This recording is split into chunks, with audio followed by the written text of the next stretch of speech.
हाँ, तो एक बार फिर से आप सब लोगों का डीजे एजुकेशन में स्वागत है भाई। कैसे हो? ठीक हो ना?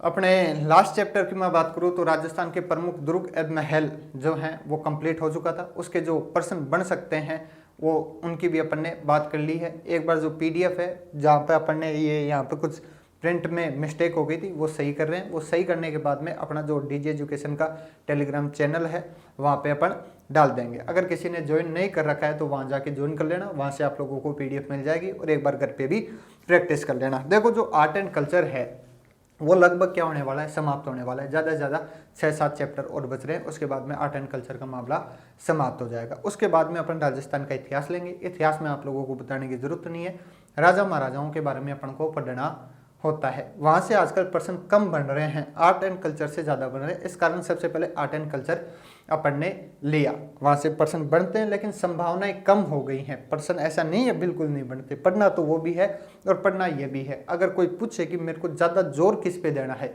इतिहास पे देना है, आर्ट एंड कल्चर पर देना है, तो मैं कहूँगा आर्ट एंड कल्चर पर आप लोग ज़्यादा जोर दो। अपने मैं चैप्टर पे आता हूँ। तो आज अपन लेंगे राजस्थान के प्रमुख मंदिर। तो मंदिर लेंगे तो पहला प्रश्न यही आता है दिमाग में कि प्रश्न कैसे पूछेगा मंदिर से। ठीक है, तो प्रश्न पूछने के 3-4 उसके तरीके हैं। एक तो सीधा सीधा प्रश्न पूछता है कि एक तरफ राजस्थान के प्रमुख मंदिर दे देगा, एक तरफ उनके स्थान दे देगा और मिलवा लेगा कि कौन सा मंदिर कहाँ पर है, या पूछ लेगा कि कौन सा मंदिर सही सुमेलित नहीं है, असुमेलित है। एक तो ये हो गया। दूसरा ऐसे होगा कि कोई मंदिर दे देगा स्पेसिफिक और उसके बारे में पूछ लेगा कि कौन सा कथन सत्य है, कौन सा असत्य है। तीसरा हो सकता है कि 4-5 मंदिर दे दे और पूछ ले कि कौन सा मंदिर कहाँ पर स्थित है, जिले वाइज टाइप पूछ ले। तो ऐसे 3-4 प्रकार हैं पूछने के। अब वो जैसे पूछेगा वैसे पूछ सकता है, लेकिन ये गारंटी है कि मंदिरों से बराबर प्रश्न आ रहे हैं। जैसे मैं आरएस प्री की बात करूं, इस बार वाला पेपर हो, इससे पहले वाला हो, चाहे उससे पहले वाला हो, लगातार मंदिरों के प्रश्न पूछ रहा है वो। चाहे एसआई का पेपर कर लो, पटवारी, ग्राम सेवक, अब ये तो हो गए। अगर किसी ने नहीं देख रखा तो एक बार देख लेना, इनमें भी क्या है मंदिरों के प्रश्न पूछे हुए हैं। अब मैं बात करूं आगे की तो सेट में भी पूछने की संभावनाएं हैं। जो आरओ एंड ईओ है उसमें भी क्या है पूछने की संभावना है। मतलब ये जो टॉपिक है राजस्थान के मंदिर, ये अपने आप में एक महत्व रखता है। एक प्रश्न बनता है और एक प्रश्न आप लोगों को पता है कितना अहमियत रखता है अपने आप में। यहाँ पे 0.001 की भी अहमियत है। यहाँ तो 1% की बात हो रही है, तो मतलब आप लोगों को याद करनी है, सीधी सी बात है। तो बात करें अपन राजस्थान के प्रमुख मंदिरों की, चैप्टर का नाम डाल लेना राजस्थान के प्रमुख मंदिर। याद करना है, छोड़ना नहीं है। देखो एक बात बताओ, अपन अगर बीए के या एमए के, ठीक है, स्कूल के एग्जाम देखे तो अपन है ना हर चैप्टर मतलब कोई भी प्रश्न आता उसमें कुछ ना कुछ लिख के आते थे। क्यों लिख के आते थे? कि कुछ ना कुछ देगा। तो चाहे यहाँ पे भी वही नियम लागू होता है, चाहे अपन पूरा चैप्टर याद नहीं करें, लेकिन जहाँ से मेजर प्रश्न बनते हैं ना वो चीज़ें आप लोगों को याद करनी है। हो सकता है अगर आपकी किस्मत अच्छी हो तो वहाँ से नंबर मिल जाए। कई बार मैंने देखा है स्टूडेंट जो राजस्थान के दुर्ग हो गए, ये लंबे सारे पढ़ते हैं, चित्रकला हो गई, मंदिर हो गई, ये छोड़ देते हैं। ठीक है, जबकि इनको छोड़कर वो राजस्थान का इतिहास ज़्यादा याद करते हैं कि कौन सा युद्ध कहाँ हुआ, किस युद्ध में किसने किसकी तरफ से भाग लिया। देखो सीरियस बात बताता हूँ, ये प्रश्न पूछे जाते थे 2016-17 से पहले। ठीक है, अब 16-17 के बाद में का ट्रेंड देखोगे ना, प्रश्न पूछना बहुत कम हो गया है। अगर विश्वास नहीं है, इस बार है ना लगातार 2 साल से खूब एग्जाम लग रहे हैं। पटवारी का लगा, ग्राम सेवक का लगा, एसआई का लगा, ठीक है, आरएस प्री लगा। इन सब के प्रश्न उठा के देखना, आपको है ना लड़ाई के, युद्ध के बहुत कम 1-2 प्रश्न आप लोगों को देखने को मिलेंगे। आर्ट एंड कल्चर से बहुत ज्यादा प्रश्न बन रहे हैं, तो जितना हो सके आर्ट एंड कल्चर को गोट लो, रट लो। ठीक है, करें शुरू अपन राजस्थान के प्रमुख मंदिर। उससे पहले अपना ये क्या है डीजे एजुकेशन, क्या करना है, सब्सक्राइब करना है, बताने की जरूरत थोड़ी है। चले चलो तो फिर डालो हेडिंग राजस्थान के प्रमुख मंदिर, और साथ के साथ रिवाइज भी करते रहिया करो। ऐसा नहीं कि अपन मंदिर पढ़ रहे हैं और राजस्थान के प्रमुख दुर्ग, महल, बावड़िया, इनका कोई ठिकाना ही है। बावड़िया नहीं हुई, बावड़िया और क्या बोलते हैं हवेलियां, इनकी बात अपन करेंगे। पीछे अपन ने लोक देवता पढ़ी, देविया पढ़े, संत संप्रदाय पढ़े, बहुत सारी चीजें पढ़ी हैं। वो सारी चीजें भी आप लोगों को क्या होनी चाहिए, याद होनी चाहिए। सप्ताह में 2 बार उनका किया करो रिविजन किया करो। ठीक है ना। तो लिखो राजस्थान के प्रमुख मंदिर, टेम्पल, मेजर टेम्पल। अब देखो मंदिर है, अपन को पढ़ना है राजस्थान के प्रमुख, लेकिन कई बार वो प्रश्न पूछ लेता है मंदिर निर्माण से संबंधित से लिया। ठीक है, हालांकि शैलियों से इतने ज़्यादा प्रश्न राजस्थान में नहीं बनते, वो इंडियन जो आर्ट एंड कल्चर है उसका हिस्सा है, लेकिन मंदिर पढ़ रहे हैं, ठीक है, तो एक बार थोड़ा समझना अपना जरूरी हो जाता है। मंदिर निर्माण की 3 शैलियाँ है, एक नागर शैली है, एक द्रविड़ शैली है, एक बेसर शैली है, ठीक है। ऐसे समझो जैसे ये भारत अपना, ठीक है, मान लेना अपन ज्योग्राफी के टीचर तो है नहीं जो पूरा एकदम बढ़िया से नक्शा बनाए, मान लो ऐसा भारत है। ये ज़्यादा हो गया क्या, यहाँ थोड़ा कम कर दें अपन, लोग कम कर देते हैं, क्या दिक्कत है, अपने रबड़ है अपने पास, ये लो थोड़ा अपन ने कम कर दिया, ये लो, ये ठीक है, चल जाएगा। ऊपर से भी कम करें, लो ऊपर से भी कम कर देते, ये लो। वैसे कम क्यों करते हो, बढ़ाओ, भारत का क्षेत्रफल बढ़ना चाहिए, ये नहीं चाइना कब्जा कर लेगा। आईआर में पढ़ोगे ये वाला हिस्सा विवादित है। मान लो एक बार ये अपना क्या है, भारत है, ये अपना उत्तरी हिस्सा, ठीक है, ये मध्य भारत का हिस्सा और ये दक्षिण भारत का हिस्सा, ठीक है। 3 भागों में अपन ने भारत को बांट दिया। मंदिर निर्माण की शैलियां भी कितनी हैं, 3। एक उत्तरी भारत में प्रचलन है, एक मध्य भारत में प्रचलन है और एक दक्षिण भारत में प्रचलन है। नाम लिखूं तो इस शैली का हो जाएगा नागर शैली। क्या, नागर शैली। मतलब उत्तरी भारत में जो मंदिर बने हुए हैं ना, वो कौन सी शैली में बने हुए हैं, नागर शैली में। अब बोले कि कौन से मंदिर बने हुए हैं, अपनी कॉलोनी में, अपने घर के बाहर जाके निकलो, ठीक है, और जो मंदिर आप लोगों को देखने को मिलेगा वो कौन सी शैली में बना होगा, नागर शैली में। मतलब एक चबूतरा होगा, ठीक है, मतलब सबसे पहले अपन मंदिर में जाएंगे, गेट में एंटर करेंगे, गेट में एंटर करने के बाद में सीढ़ियाँ होगी, सीढ़ियों के बाद में अपन चबूतरे पे चढ़ेंगे, चबूतरों के बाद में, ठीक है, अपन मंदिर में जाएंगे, मंदिर के बाद में अपन दोग देते हैं। यही अपना सिलसिला उत्तरी भारत में। मंदिर, राजस्थान के मंदिर छोड़ो, आप तो अपने घर के पास के मंदिर में जाए ना, वो भी कौन सी शैली में बना होता है, नागर शैली में बना होता है। इसकी बाद में अपन और डीप में बात करेंगे। मध्य भारत में जो मंदिर बने हुए हैं वो कौन सी शैली में, बेसर शैली में। कौन सी शैली, बेसर शैली। अब ये कौन सी शैली है, रुको अभी बताते हैं। फिर बाद में ये द्रविड़ शैली, द्रविड़ शैली। जो दक्षिणी भारत है उसे द्रविड़ के नाम से कहते हैं और इसलिए इस कारण यहाँ जो मंदिर बने हुए हैं कौन सी शैली में, द्रविड़ शैली में। अब बेसर शैली, द्रविड़ शैली है क्या, ये इंडियन आर्ट एंड कल्चर का विषय फिर भी समझाने के लिए बता देता हूँ। दक्षिण भारत में जो मंदिर बने हुए हैं बड़े बड़े, आप लोगों ने कई टीवियों में देखे होंगे, ठीक है, तो उन मंदिरों को कौन सी शैली में कहा गया है कि वो द्रविड़ शैली में बने हुए हैं। अब बेसर शैली की मैं बात करूं तो बेसर शैली क्या है, बीच का है। तो बीच वाले हमेशा बीच का रास्ता निकालते हैं। इन्होंने ज्यादा मेहनत नहीं की, इन्होंने क्या किया, कुछ उत्तरी भारत के जो जुगाड़ हैं वो अपना लिए और कुछ दक्षिणी भारत के जुगाड़ अपना लिए। मतलब उत्तरी भारत और दक्षिणी भारत से मिलकर जो शैली बनी है उसे क्या कहेंगे, बेसर शैली कहेंगे। अपन को इन दो के बारे में ना के बराबर बात करनी है, मतलब बात ही नहीं करनी, लिखने को लिखना है। मंदिर निर्माण की मुख्यतः 3 शैलियां। अगर आरएस मेंस की अपन बात करें तो ये डीप में बनता है, बहुत बड़ा प्रश्न, यहाँ से 10 नंबर का प्रश्न बनता है, लेकिन अपन को तो सीधा सीधा टिक लगाना है। टिक लगाना है तो इतना ज्यादा पढ़ना नहीं है, इन दो को ना के बराबर पढ़ना है। अपन को पढ़ना है नागर शैली को।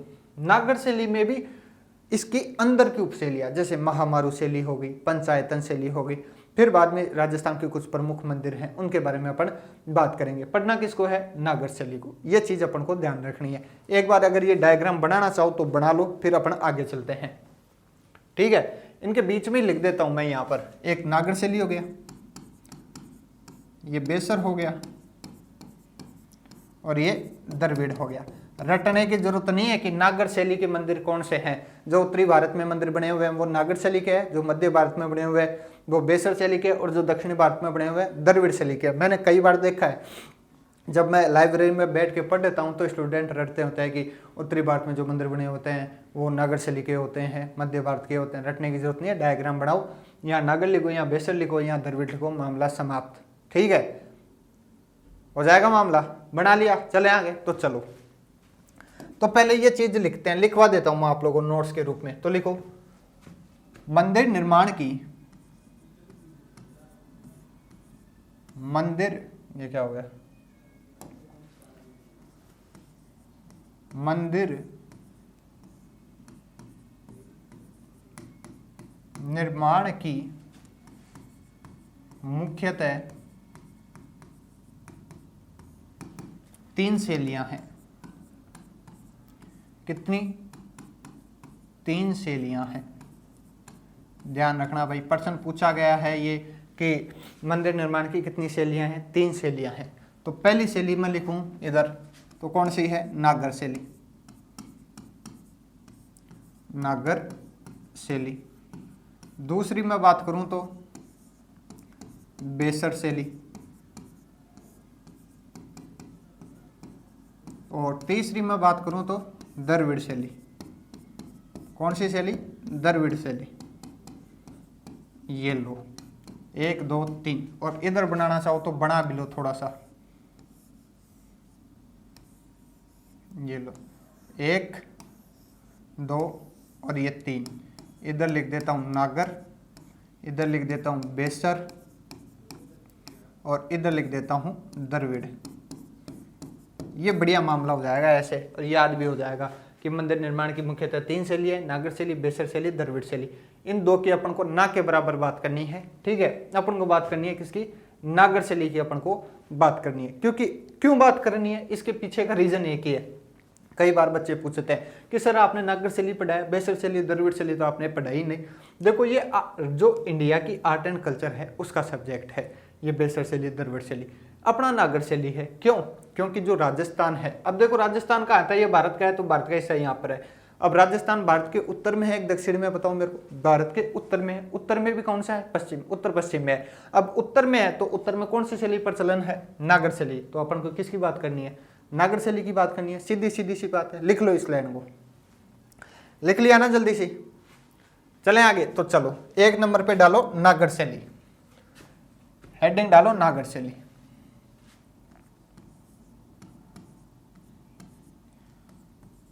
नागर शैली। नागर शैली के बारे में क्या लिखनी है? पहली बात तो लिखो, यह शैली यह उत्तरी भारत की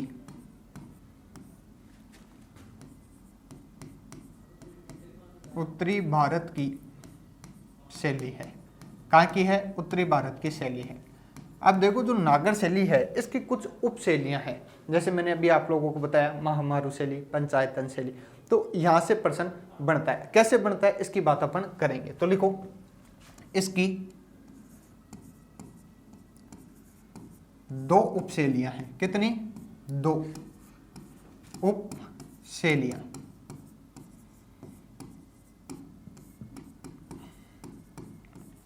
तो पहली तो कौन सी है? महामारू। महामारू शैली, ठीक है। और दूसरी की मैं बात करूं तो वो है पंचायतन शैली। कौन सी शैली? पंचायतन शैली। अब देखो महामारू शैली क्या है और पंचायतन शैली क्या है। सबसे पहले अपन बात करते हैं पंचायतन शैली। आप लोग मंदिर में जाते हो सुबह पहले नहा धो के, ठीक है, पूजा करके। अगर कोई लोग नहीं जाते हैं तो वो जाना ही स्टार्ट कर दो, क्योंकि हारे का सारा एकमात्र क्या है? भगवान है। बेरोजगारों का सारा तो भगवान ही बोले। भगवान आपके ऊपर पानी चढ़ाते हैं, ठीक है, प्रसाद भी चढ़ाएंगे, स्वामी भी करेंगे। एक बार इस बार तो क्या करवा दो? सिलेक्शन करवाई दो। होता क्या है? मंदिर में गए, मंदिर में अपन पानी चढ़ाते हैं। किस पर चढ़ाते हैं? शिव जी पर। तो आप लोगों ने देखा होगा कि बीच में शिव जी बैठे और उनके चारों तरफ उनकी फैमिली बैठी होती है। पार्वती बैठा होता है, गणेश जी बैठे होते हैं, ठीक है, नंदी बैठा होता है, कार्तिक बैठा होता है। ऐसे होता है मामला, ठीक है। बीच में इन सब पर अपन पानी चढ़ाते हैं, पूजा करते हैं। इसमें गिनो कितनी मूर्तियां हैं? पहले शिव जी हो गया, पार्वती हो गया, मतलब 1 2 3 4 5। कितनी मूर्तियां? 5 मूर्तियां। यही क्या है? पंचायतन शैली। ऐसा कोई मंदिर जिसमें 5 मूर्तियां बनी हो, वो कौन सी शैली है? पंचायतन शैली है। सीधा सीधा उदाहरण है अपने शिव जी का मंदिर। रटने की कतई जरूरत नहीं है। सीधा पंचायतन शैली मतलब शिव जी का मंदिर। इतनी बात याद करनी है। प्रश्न कैसे पूछेगा? प्रश्न ऐसे पूछेगा, निम्न में से कौन सा मंदिर पंचायतन शैली में बना हुआ है? तो राजस्थान के अधिकतर मंदिर शिव जी वाले, तो किसके? शिव जी की। कौन सी शैली में? पंचायतन शैली में। लेकिन बार बार जहां से प्रश्न आता है वो आता है एक रणकपुर का जैन मंदिर अपन, है ना, वहां से प्रश्न पूछता है कि रणकपुर का जैन मंदिर कौन सी शैली में? तो वो कौन सी शैली में? पंचायतन शैली में। ये तो रही पंचायतन शैली की बात। अब बात करें महामारू शैली की बात। देखो महामारू शैली कोई अलग नहीं है। जो नागर शैली है वही क्या है? महामारू शैली है। नागर शैली के मंदिर कैसे होते हैं वैसे ही महामारू शैली में है। लेकिन खास बात यह है कि इस शैली का विकास है ना, अपने यहाँ एक वंश हुआ गुर्जर प्रतिहार वंश, उस समय हुआ।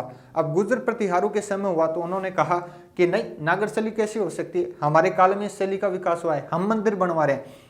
मंदिर बनवाने के लिए क्या लगता है? पैसा लगता है। पैसा उस समय कौन देगा? राजा महाराजा देगा। तो राजा महाराजा उस समय कौन थे? गुर्जर प्रतिहार थे। उन्होंने पैसा दिया भर भर के। तो उन्होंने कहा कि अब पैसा हम दे रहे हैं, मंदिर हम बनवा रहे हैं, तो इस शैली का नाम भी हमारी पसंद से होगा। तो उन्होंने नाम रख दिया क्या? महामारू शैली। कौन सी शैली?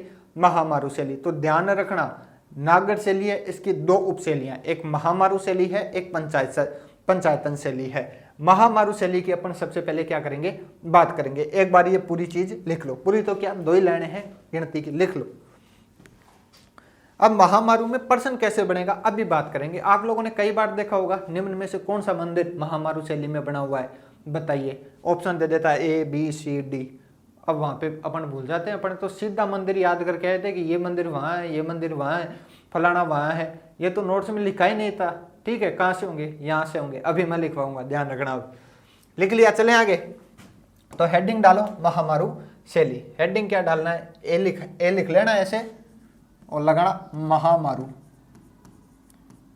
महामारू शैली। जब गुर्जर प्रतिहार शासक पढ़ेंगे तब देखेंगे इस शैली को एक बार वहां पर भी। तो अब यहाँ देखो महामारू शैली, 2-3 बातें लिखो फिर बात करते हैं। लिखो, इस शैली का विकास, इस शैली का विकास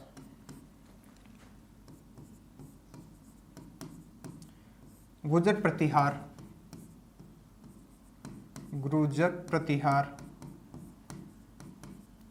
शासकों के समय हुआ।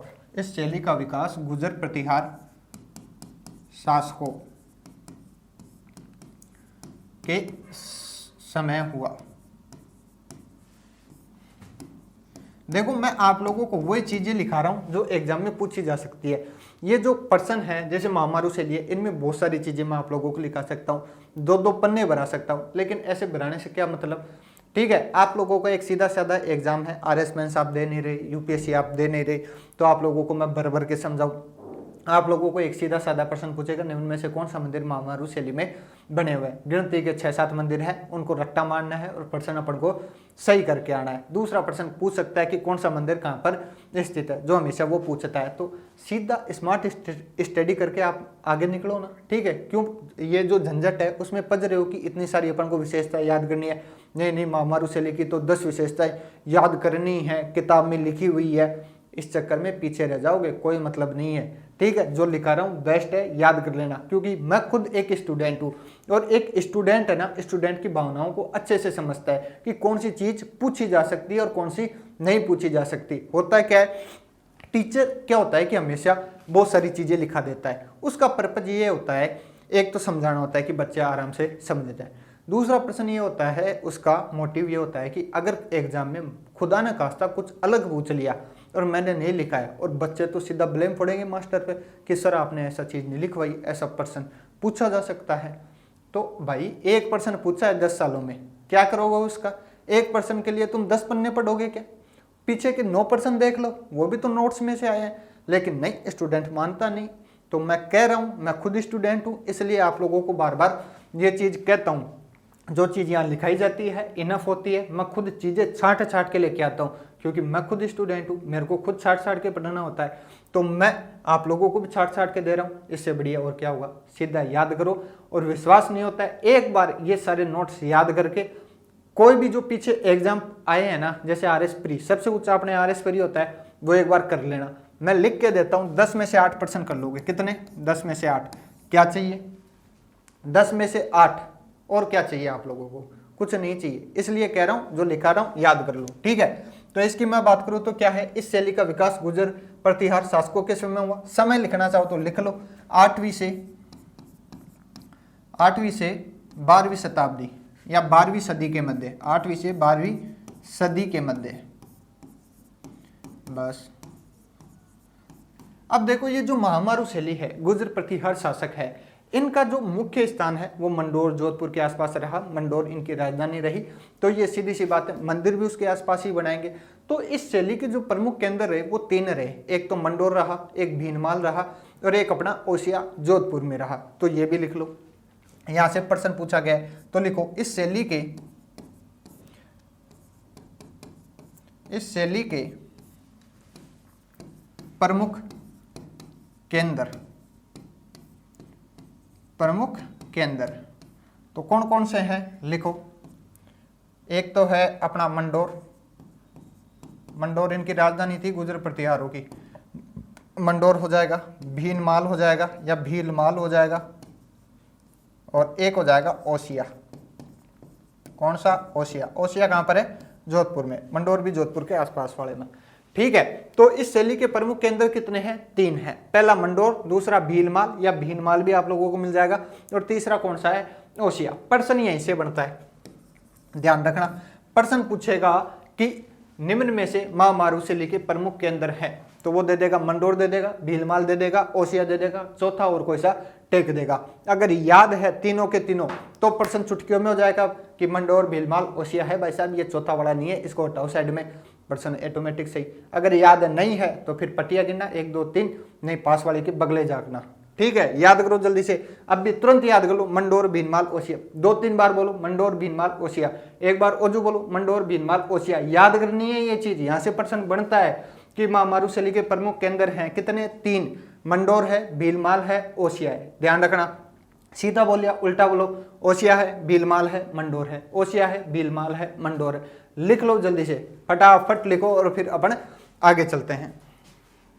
लिख लिया ना, इतना टाइम थोड़ी लगता है। किसके समय हुआ इस शैली का विकास? गुर्जर प्रतिहार। ध्यान रखना, गुर्जर प्रतिहार।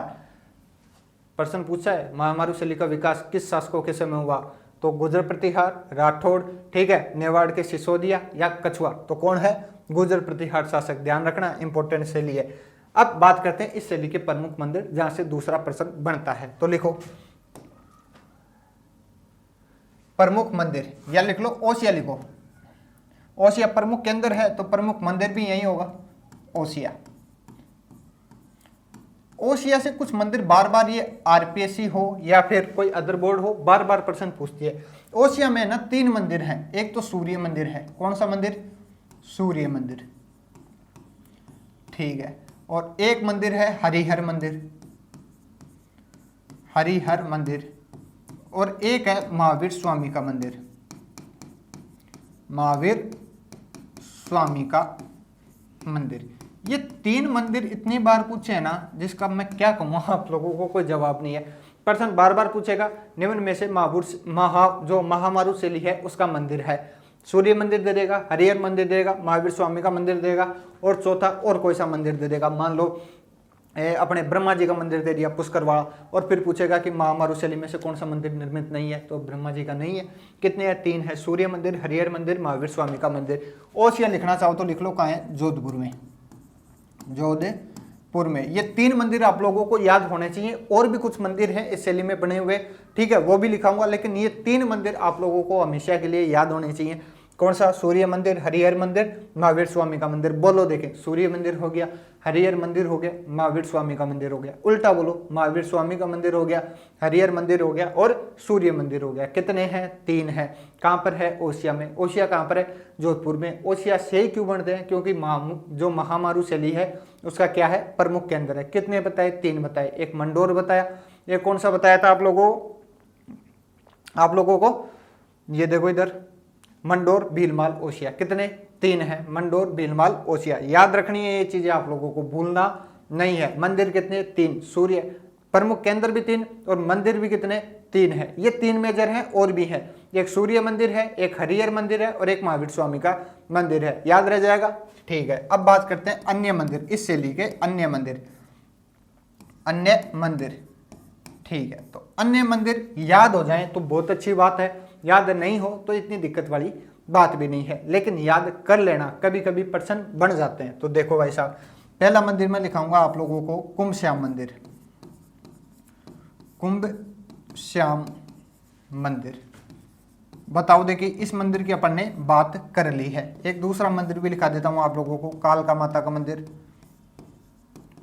का माता का मंदिर। इस मंदिर की भी बात अपन ने कर ली है। एक और लिखाऊं तो लिखो, कौन सा हो? सहस्त्रबाहु का मंदिर, सहस्त्रबाहु का मंदिर। ये सब महामारू शैली में है। और मैं बात करूं तो एक है जगत माता का मंदिर, माता का मंदिर। और मैं बात करूं तो और लिखना चाहो तो इधर लिखो, दधिमती माता का मंदिर, दधिमती माता का मंदिर। और लिखना चाहो तो लिखो छठा आबानेरी मंदिर, नेरी मंदिर। ये मंदिर आप लोगों को याद होने चाहिए। कुमश्याम मंदिर अपन ने जब चित्तौड़गढ़ दुर्ग पढ़ा था उसमें कुमश्याम मंदिर बताया था मैंने आप लोगों को, कालका माता का मंदिर बताया था। तो ये दोनों तो कहाँ है? चित्तौड़गढ़ में, चित्तौड़गढ़। अब चित्तौड़गढ़ के मंदिरों की बात हो रही है तो एक बार सारे मंदिरों जो मंदिर हैं उनका अपन क्या कर लेते हैं? रिवीजन कर लेते हैं।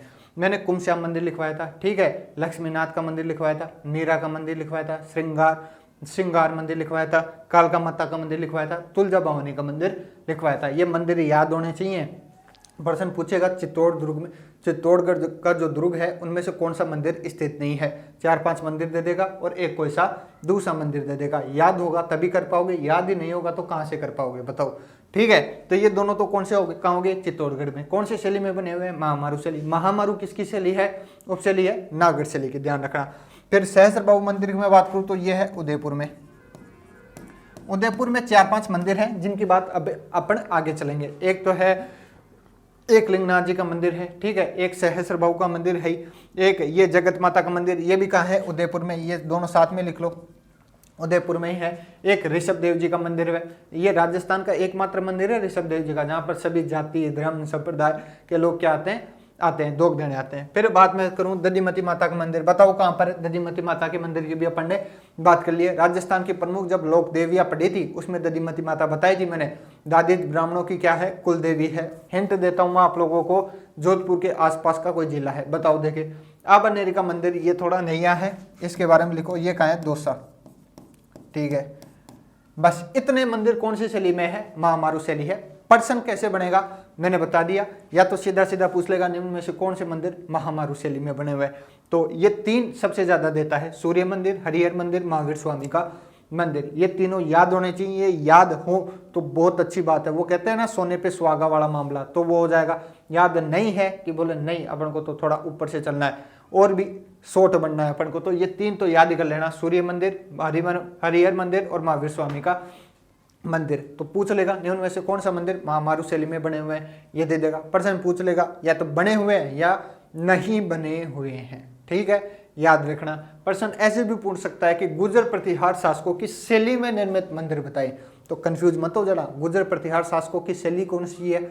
महामारू शैली है, ठीक है। एक बार प्रश्न पूछा जा चुका है इसलिए मैं बता रहा हूं, बच्चे कंफ्यूज हो गए कि गुर्जर प्रतिहार शासकों की शैली, ऐसी तो कोई शैली नहीं है। सर ने अपन को पढ़ाई है, महामारू शैली पढ़ाई है, पंचायतन शैली पढ़ाई है। अगर इन दोनों की मैं बात करूं तो ये नागढ़ शैली की उपशैली है। गुर्जर प्रतिहार शासकों की शैली कौन सी आ गई? बोले डफड़ो, ठीक है। गुर्जर प्रतिहार शासकों ने कौन सी शैली का विकास किया था? महामारू शैली का। तो ध्यान रखना, प्रश्न कैसे भी आए, ऐसे आए वैसे आए, आप लोगों को चीजें याद होनी चाहिए, ठीक है। लिख लो एक बार ये जल्दी से, आगे बात करते हैं अपन। फिर लिख लिया ना, चले आगे। तो चलो भाई साहब आगे। अब सेकंड डालो, ये तो ए था, महामारू शैली हो गया। अब बी डालो पंचायतन शैली, पंचायतन शैली।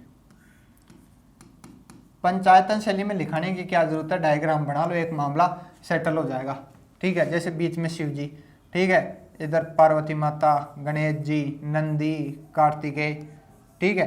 देखो एक इंटरेस्टिंग बात बताता हूँ मैं आप लोगों को। अधिकतर जो बच्चे होते हैं ना उनको ये पता होता है कि बीच में शिव जी बैठे होते हैं, पार्वती बैठी होती है, नंदी बैठा होता है, गणेश जी बैठा होता है। वो एक चीज भूल जाते हैं कि ये एक कौन बैठा हुआ है यार, ठीक है। आधे लोगों को नहीं पता, ठीक है। तो ध्यान रखना ये पूरा गणेश जी का परिवार है, सब बैठे हुए हैं, कार्तिक बैठा है, नंदी बैठा है, शिव जी बैठे हैं, ठीक है, माता जी बैठी हैं। तो इन दोनों के, इन सब के क्या जोड़ना है? हाथ जोड़ना है, ठीक है, पानी चढ़ाना है और कहना है कि भगवान इस बार तो पक्का पास कराओ, ठीक है। खूब मेहनत कर रहे हैं अपन डीजी एजुकेशन के साथ। तो ये हो जाएगा शिव का मंदिर, शिव मंदिर पंचायतन शैली, ठीक है। ऐसा मंदिर जिसमें 5 मूर्तियां बनी हो, ठीक है, ऐसा मंदिर जिसमें 5 मूर्तियां हो। लिखना चाहो तो लिख लो, चलो लिख लो। ऐसा मंदिर जिसमें 5 मूर्तियां, 5। रणकपुर का जैन मंदिर, रणकपुर का जैन मंदिर। बहुत इंपॉर्टेंट है ये मंदिर। इस इकलौते मंदिर से इतने प्रश्न पूछे गए हैं ना कि क्या बताऊं। इसका निर्माता पूछा है, ठीक है, रणकपुर का जैन मंदिर का निर्माता कौन है, इसका शिल्पी कौन है, इस मंदिर के उपनाम भी हैं, एक चौमुखा मंदिर भी कहते हैं, खंभों का मंदिर भी कहते हैं। खंभों का मंदिर क्यों कहते हैं, क्योंकि इसमें 1444 खंभे हैं। इसकी एक स्टोरी है, हम गए थे घूमने, तब जब मंदिर पढ़ाऊंगा जब बताऊंगा आप लोगों को, ठीक है। इसके पास एक नेमिनाथ जी का मंदिर है सिरोही में। ये रणकपुर का जो जैन मंदिर है ये कहाँ पर है, पाली में, सॉरी कहाँ पर है, पाली में है। यहाँ पर एक नेमिनाथ जी का मंदिर और जिसे वेश्याओं का क्या कहते हैं, मंदिर कहते हैं। तो इस सब की अपन को बात करनी है, बहुत ज्यादा क्या है, इंपॉर्टेंट है ये मंदिर। आप चाहो तो स्टार मार्क लगा लेना। जब पाली के मंदिरों की बात करेंगे अपन जिलों के हिसाब से बात करेंगे, कौन कौन से जिले में कौन कौन सा मंदिर है, ठीक है। और कोई सा उदाहरण लिखना चाहोगे आप, नहीं इतना खूब है, लिखना चाहो तो लिख लो। ये जो मंदिर है इसे चौमुखा मंदिर भी कहते हैं। जो पंचायतन शैली में जो मंदिर बने होते हैं ना उन्हें चौमुखा मंदिर भी कहते हैं। क्या कहते हैं, चौमुखा मंदिर भी कहते हैं। अब क्यों कहते हैं चौमुखा मंदिर, तो देखो 4 दिशाओं में भगवान बैठे हैं, इधर भी बैठे हैं, इधर भी बैठे हैं, इधर भी बैठे हैं, इधर भी बैठे हैं, इसलिए क्या कहते हैं, चौमुखा मंदिर कहते हैं। तो अगर रणकपुर के जैन मंदिर के उपनाम देखोगे ना आप, तो उसमें भी एक उपनाम क्या है, चौमुखा मंदिर। क्यों, क्योंकि यहाँ पे भी 4 दिशाओं में भगवान बैठे हैं। मूर्ति दिखाएंगे आप लोगों को, फोटो दिखाएंगे, लिख लो। ये पंचायतन शैली में इतनी बात है। मंदिर याद करना कोई बड़ा मुश्किल काम नहीं है। एक बार, सिर्फ एक बार दिन के 2 घंटे आप निकाल के बैठोगे ना, आराम से सारे मंदिर याद हो जाएंगे। ये तो बेसिक स्ट्रक्चर था कि नागर शैली क्या है, महामारू शैली क्या है, पंचायतन शैली क्या है। बेसर शैली अपन को बात नहीं करनी, द्रविड़ शैली अपन को, जो द्रविड़ शैली है उसकी अपन को बात नहीं करनी। याद करना चाहो तो सीधा ऐसे मंदिर जो द्रविड़ में बने हुए हैं, द्रविड़ शैली में, वो द्रविड़ शैली, या जो दक्षिण भारत में मंदिर बने हुए हैं वो द्रविड़ शैली के। जो द्रविड़ शैली और नागर शैली को मिलाकर मंदिर बने हैं वो कौन सी है, बेसर शैली।